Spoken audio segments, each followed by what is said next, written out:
people start getting in the menus and seeing, that all the menus are laid out right there for you in ways where you can easily find things. When you talk about how combat works, the game is laid out to work very well. That it turns out that having the 5 active abilities works well with the controller. I know this might seem cheesy to some, but for me, the haptic feedback on the controller, the vibration that it gives, adds that little extra something to it. It just provides a certain weight to it that we really like. So, and then talking about the communication that you have with players, having the voice communication with members of your party and things like that make it really easy to kind of communicate, plan out strategies. I've got to say, internally, while I'm watching people do our more difficult dungeons or trials, I've really been surprised by how easily they're able to do it. Because the playing with a controller, for some people is actually a challenge, but I think the way that we've set up the controller, the team in particular, has worked very hard to make sure that those controls feel good with the game. And you guys are seeing here, everything that you're seeing in this footage we're showing here is all off of the console version. So if you want to see, like, hey, does it work?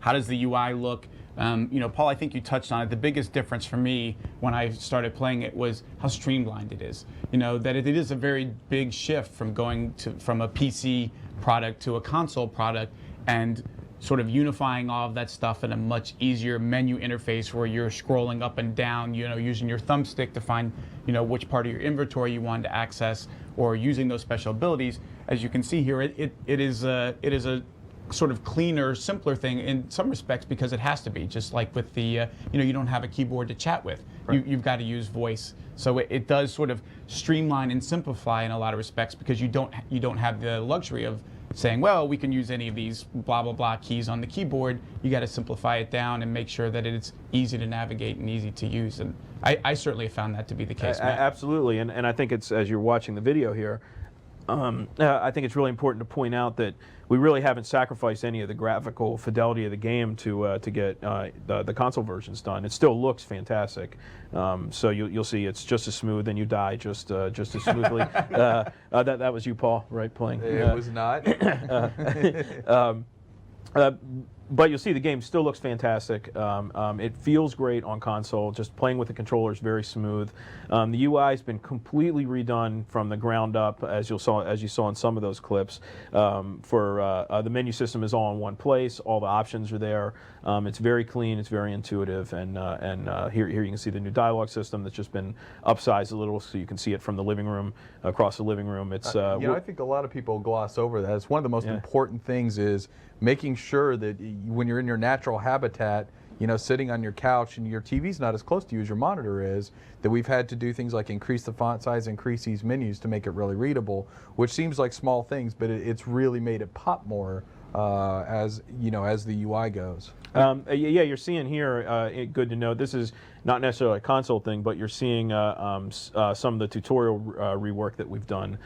So when Update 6 goes to PTS, hopefully in the next week, you'll see that we've revamped the tutorial, so it's a lot cleaner and the story is better presented. So you're seeing some of that here. And obviously, again, the console folks are going to be experiencing that for the first time. The PC folks, if you're a guy who's played a game previously and are thinking about coming back, Matt, I think to your point, one of the things we thought about was somebody might want to just re-roll a character and start from the beginning and see how the game has changed from the outset. And I think you guys have spent a fair amount of time trying to smooth that process out, make it feel really clean and fun, and improve the fun parts even more, and make it. And it's kind of that world freedom that you have now. That's just this huge world that opens up to you. There are going to be some consequences for your actions. So if you end up just taking things that aren't yours, you might get hunted down by guards, or you might be lucky enough to find a fence to sell that stuff to, and maybe earn a little extra money. So we can see some of that here. You can see now with NPCs being highlighted as you're going into towns and be able to pickpocketing.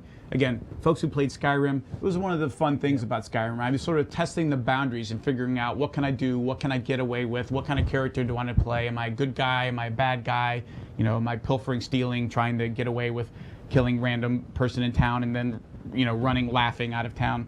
All of that stuff is part of what's being added in the justice system. Talk a little bit about the justice system, Paul, and sort of, you know, what you guys were looking to as far as what you're adding to the experience, kind of what you're unlocking for players, what you want them to be able to do. I think the first initial thing was really how do you get the verisimilitude that you have in a lot of the Wow.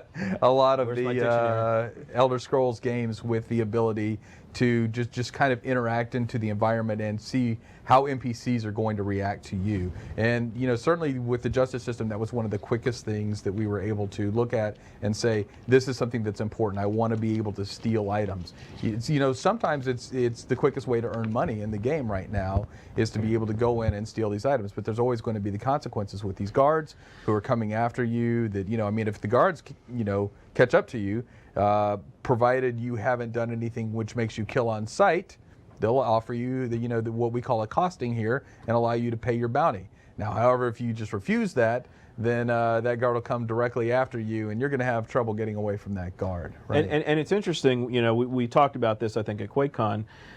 You know, we did it together.